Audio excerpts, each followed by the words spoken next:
Hi everybody and welcome. In this video I'm going to tell you and show you all the controls and gestures for your wireless speaker Mifa A1.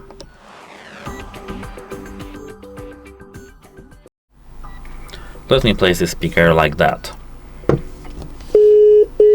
Here we do have the middle one button, and if we click that we can pause and unpause our music. If we double tap we can change modes between the jack port and the microSD card and Bluetooth.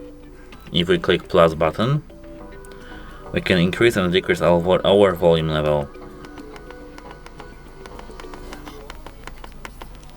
As you can hear,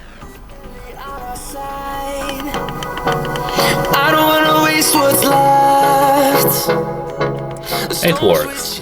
If you hold the plus button we can move to the next song, and if you hold the minus button we can move to the previous song. That's it, hope it helps you and goodbye.